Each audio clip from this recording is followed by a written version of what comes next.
And so there were no higher mountains, it's all in your hand. And valley was the future sea.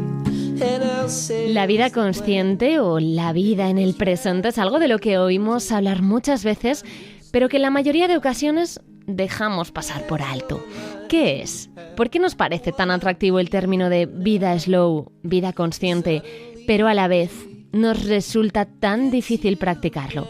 ¿Es una forma de meditación? ¿Una técnica de relajación? ¿Un estilo de vida? Con tantos estímulos a nuestro alrededor, a veces es complicado saber qué es importante y qué no, en qué debemos centrar nuestros esfuerzos, dónde poner atención o qué destacar en nuestro foco mental. Por eso, hoy en Serenarte hablamos de estar en el presente de forma consciente. Empezamos iluminando el camino para pensar en cada paso. Charlamos acerca de la meditación, de mejorar nuestra atención y de saber hacia dónde debemos dirigir nuestro foco. Vamos a relajarnos juntas, vamos a poner un poquito de paz en los siguientes minutos.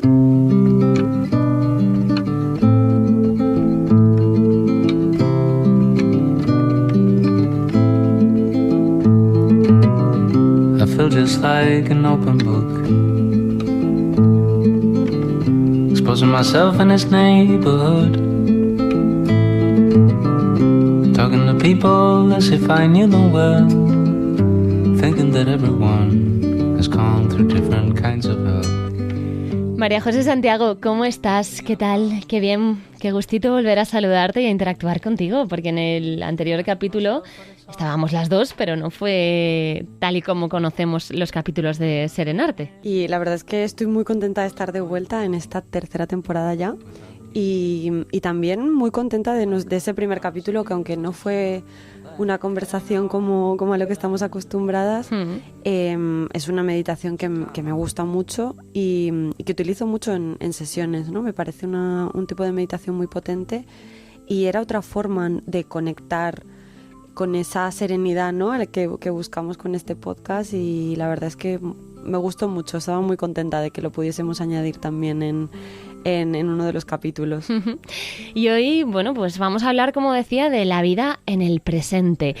Y yo, para empezar el capítulo, para empezar a hablar de esto, te quería preguntar si se puede conseguir vivir conscientemente siempre, o si debemos empezar poco a poco, diciendo, vale, vivo conscientemente, por ejemplo, la hora de la comida o esta hora antes de dormir, pero después sigo viviendo normal porque me agobia un poco, me parece una montaña muy difícil de escalar, eso de estar siempre consciente de saber lo que estoy haciendo. Sí, o sea, al final es un hábito, y como es un hábito es algo que necesita una práctica, que necesita que vayamos paso a paso.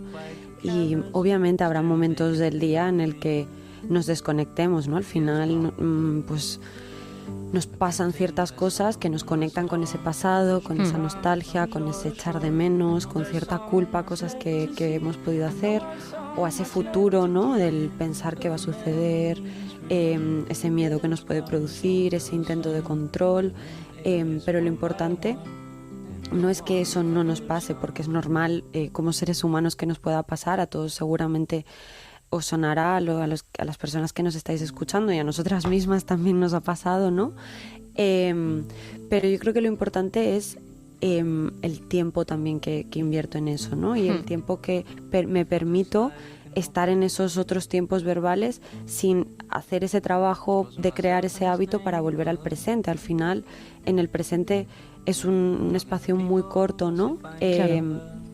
Y es en el momento en el que realmente nos podemos permitir ser nosotras en nuestra totalidad. Y es un tiempo verbal en el que las emociones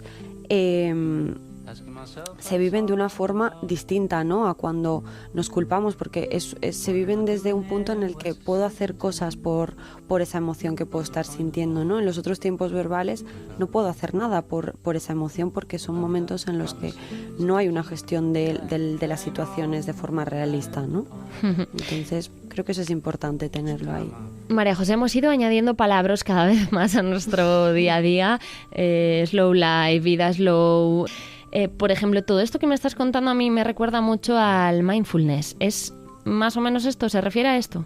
Sí, bueno, al final el mindfulness se traduce tal cual como atención plena, ¿no? Y esto quiere decir que estamos conectados a lo que está sucediendo a este momento, ¿no? Al estar con la atención plena en el momento presente, pues eso, al escuchar el sonido de mi voz, al escuchar el contenido del que estamos hablando, sin esa sensación de alerta, ¿no? O de esa tensión que podemos estar teniendo en algún momento, o incluso de estar juzgando las diferentes situaciones, ¿no? Es un estado en el que, pues eso, no hay alerta, no hay tensión, no hay juicio.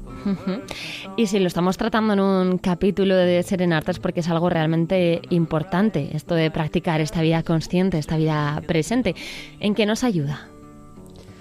Pues desde luego a estar más en calma, sin estar en esa culpa y en esa rumiación, ¿no? que comentaba anteriormente cuando vivimos en otros tiempos verbales, o en esa angustia por otro lado también que puede producir el futuro, ¿no? Es ese disfrute de lo que está pasando en el aquí y el ahora, ¿no?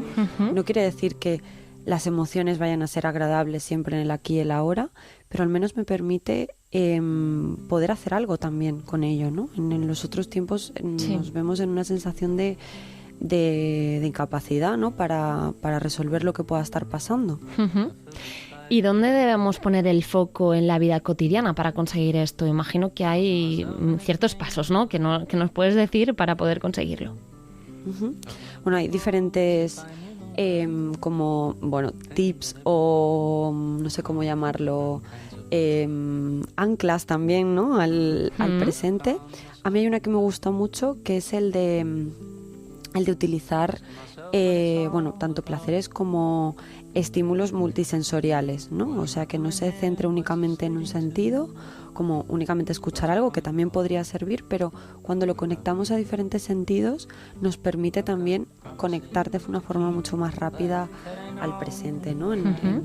Desde mi página de Blue Mind Psicología, puse una vez un ejercicio justamente de mindfulness, que era el de que nos fijásemos en diferentes estímulos sensoriales, ¿no? Pues me lo voy a inventar ahora porque no recuerdo exactamente cómo era, pero por ejemplo, fijarme en X cosas que veo, ¿no? En 5 cosas que veo, o incluso señalizarlo con 5 cosas que veo rojas, por ejemplo, ¿no? En un olor que distingo, qué sensación física de tacto detecto, que escucho, ¿no? O sea, el poder conectar a los diferentes sentidos todo lo que está pasando a mi alrededor, ¿no? Luego, otra de las cosas puede ser el practicar la respiración. Lo que comentábamos antes, ¿no? Que el primer capítulo fue una meditación y al final, dentro de las meditaciones también en cierta medida se practica la respiración, pero si no, existen otro tipo de ejercicios para volver al presente desde esa respiración, ¿no? Ser consciente de cómo entra el aire, cómo sale de mi cuerpo. Cuando a veces vivimos en el futuro, por ejemplo, nuestra respiración se suele acelerar, ¿no? Y eso genera que también enviemos señales a nuestro cuerpo de peligro, ¿no? Y de alerta y de tener que estar tensas porque algo, pensamos que algo puede pasar, y eso también nos desconecta del presente, ¿no? A veces cosas que nos pasan en el cuerpo nos desconectan también del presente, porque el cuerpo el cerebro hace una lectura de esa situación como de que pues hay peligro o me va a pasar algo, entonces, el practicar la respiración creo que también es súper importante. Y luego también, pues, otro tipo de cosas como, por ejemplo, practicar la gratitud, ¿no? Sobre lo que nos pasa, el poder ya no solo agradecer de las cosas externas que nos pasan, sino también agradecernos a nosotras mismas sobre las cosas que a veces damos por sentadas que hacemos, ¿no?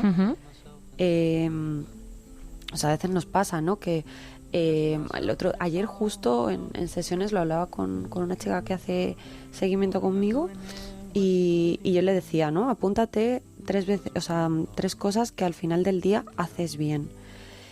Y muchas cosas las daba por sentadas, ¿no? De, pues, cocinar cocinar algo o hacer una tarea bien en su trabajo, ¿no? Es como que estamos tan desconectadas de esas cosas que no les las damos apreciamos, valor, pero las ¿no? damos por Sí. sentadas. Claro, es como, bueno, pero es que eso es lo que tenía que hacer en mi trabajo.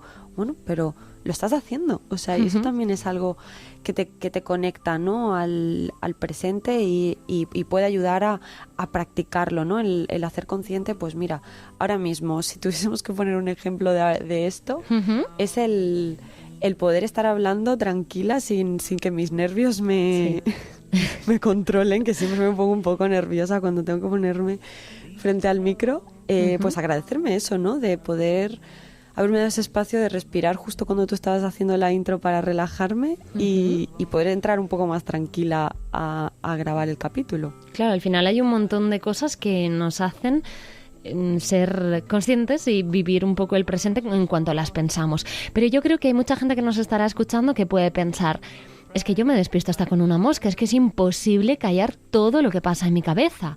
Pero ¿realmente todo el mundo puede callar un poquito esas voces? Sí, o sea, está claro que hay momentos y yo soy la primera, mi cabeza va a la velocidad, vamos, uy, perdón, que le he dado un golpe al micro. Tranquila. Mi cabeza va a toda velocidad y para mí, por ejemplo, practicar este tipo de cosas siempre ha sido un poco complicado porque al final, pues como mi cabeza va a tanta velocidad y lo que yo lo que a mí me ha ayudado mucho es el practicarlo como en pocos momentos al día, me refiero. O sea, con poco tiempo, varios momentos al día, ¿no? Para que se vuelva en esa práctica parte de la rutina, ¿no? Y entonces no viva tan desconectada y pensando en mil cosas durante todo el día. Al final, nuestra cabeza siempre está trabajando, ¿no? Entonces, lo que tenemos que conseguir es que con esa práctica, pequeños momentos al día, cada vez ese tiempo se expanda un poco más, ¿no? Y sobre todo también cuando venga algún pensamiento negativo, que sea intrusivo, que me perturbe, dejarlo pasar, ¿no? Sin que haya esa presión tampoco de lo tengo que sacar de mi cabeza, lo tengo que sacar de mi cabeza, ¿no? Que eso también luego me hace desconectar y me hace quedarme ahí mucho más tiempo, ¿no? Es Claro. simplemente tener paciencia en ese proceso. Esto lleva un tiempo, ser compasivas con nosotras mismas, ¿no? O sea, con otras cosas lo entendemos muy bien, ¿no? Cuando hacemos un deporte no vamos a ser aquí la mejor deportista del año El primer practicándolo día, una única claro. vez. Claro, o sea, esto lleva tiempo, es poco a poco, es un día a la vez. Y, por ejemplo, ¿deberíamos hacerlo incluso cuando estamos comiendo, caminando, respirando? Me refiero en cada detalle, porque yo sí que he oído que está muy de moda también practicar esta vida consciente cuando comemos, fijándonos en cada vez que masticamos, cómo saboreamos, cómo tragamos, pero yo no me imagino haciendo esto en cada comida, me parece muy, muy complicado. Claro.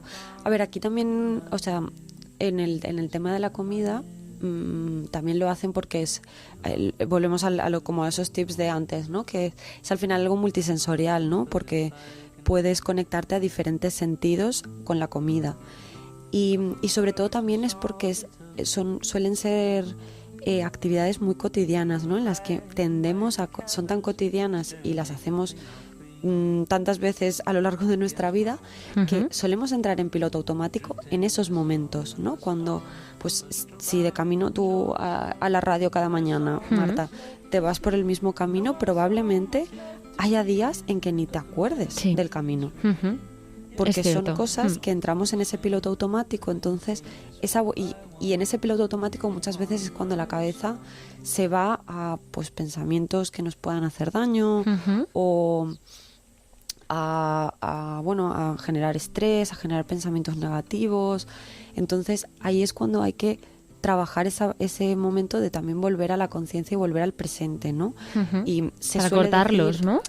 Claro, y para no desconectarte tampoco en esos momentos cotidianos, en esos momentos en los que la mente como que dice, bueno, pues esto ya me lo sé, sigo para adelante, ¿no? Y ese seguir para adelante muchas veces es desconectar, entrar en ese piloto automático y justamente estar ahí en ese machaque, ¿no? Entonces, bueno, yo creo que puede ser algo que al ser cotidiano puede ser fácil de empezarlo a practicar sin esa presión de que tiene que ser en cada comida. A lo mejor lo puedes hacer en 3 comidas a la semana. Claro. Empezar con eso, ¿sabes? Y poco a poco ir notando cómo te sientes cuando lo haces, si te sientes más en calma, si has logrado desconectar sin mirar con tanto juicio todo eso que estabas pensando. Por ejemplo, me interesa lo de los pensamientos negativos, porque normalmente es como tú decías, son los que nos sacan del presente, los que nos afectan mucho más. Los hemos tratado en este podcast, en anteriores temporadas, eso de los pensamientos intrusivos. ¿Pueden ser el peor enemigo de esta vida consciente, María José? Pues suelen serlo, porque al final los pensamientos estos rumiativos están muy conectados al pasado o al futuro, ¿no? Que además a veces lo que tienen es que acabamos como un poco identificándonos con ellos como si fuesen una verdad absoluta, y claro, esto genera muchísimo malestar. En mi cuenta de divulgación de Instagram, que he comentado antes, tengo un post justamente que dice que no somos nuestros pensamientos, ¿no? Sino que somos esas personas que lo tenemos. Y esto es importante saberlo, porque nos ayuda a vernos a nosotras como una persona que puede observar esos pensamientos sin acabar haciendo los míos, ¿no? Me permite verlo con esa distancia que me permite también hacer algo con ello, ¿no? El no fusionarme con esos pensamientos que luego se quedan ahí en mi cabeza y son los que me hacen tanto daño. Claro, a mí me has alentado a practicar más esta vida consciente. Intento hacerlo ya desde hace tiempo, pero sí es cierto que somos impacientes, ¿no? A veces por naturaleza, y esta pregunta igual me matas por hacértela, pero ¿con cuánto tiempo puedo notar yo efectos positivos por empezar a vivir de forma consciente? Me refiero, esto es palpable, esto lo voy a notar en mi cuerpo, en mi mente. Pues mira, depende de cómo haya sido la intensidad también de las emociones que estabas teniendo, de los pensamientos. Se puede sentir desde el primer momento en que lo practicas. Obviamente, cada más lo practicas y cada más conectada estás al presente, pues se van notando cada vez más esos resultados, ¿no? Y esos efectos positivos. Pero hay personas que lo pueden notar desde el primer momento, ¿no? Por ejemplo, la práctica de yoga, que suele estar muy asociada a esa práctica del presente, a esa conexión y esa vuelta al presente. Hay personas que el primer día que lo practican ya van notando efectos, ¿no? Entonces puede ser algo que podamos notar desde el inicio. También depende mucho del tipo de persona que seamos, me refiero, ¿no? Del tipo de hábitos que tengamos y del tipo de vivencias, y que pues pueden impedir que a lo mejor conecte menos inicialmente con ese presente, ¿no? O sea, hay personas que de naturaleza pueden tener más tendencia a la ansiedad, ¿no? Entonces, esto hace que vivan mucho más conectadas con ese miedo a ese futuro, o esa preocupación, ¿no? Por lo que va a pasar, o por el contrario, una persona que esté más conectada con el pasado y sea un perfil más melancólico, ¿no? Entonces, pues con este tipo de perfiles igual son personas que les puede costar un poco más, pero que pueden igualmente notar con la primera práctica de vivir en el presente algunos beneficios, ¿no? De por lo menos por un periodo corto el tener esa sensación de ostras, estaba aquí, ¿no? No estaba en esa preocupación, en esa culpa, ¿no? Pues vamos a intentarlo, María José, que como has dicho, todo es empezar, ¿no? Y aunque sea en pequeñitos detalles, pues empezar a practicarlo. Por cierto, antes de terminar este capítulo, nos ha llegado mucho feedback de esa meditación guiada que hicimos como primer capítulo de esta temporada de Serenarte, para cambiar un poco, para renovarnos también. Y yo te propongo, si te parece bien, que el tercer capítulo sea otra meditación guiada. Vale, me parece. Porque hay muchas y no solo tenemos que irnos a la meditación de la montaña, podemos ir a muchísimos tipos de meditaciones guiadas. Entonces yo te propongo el reto de hacer una nueva, de volver a hacer otra. Genial. Perfecto. Pues hablamos muy prontito, María José. Ha sido un placer, como siempre. Un abrazo muy fuerte. Exposing myself in this neighborhood, talking to people as if I knew them well, thinking that everyone has gone through different kinds of hell. Lately I found myself in doubt, asking myself what it's all about.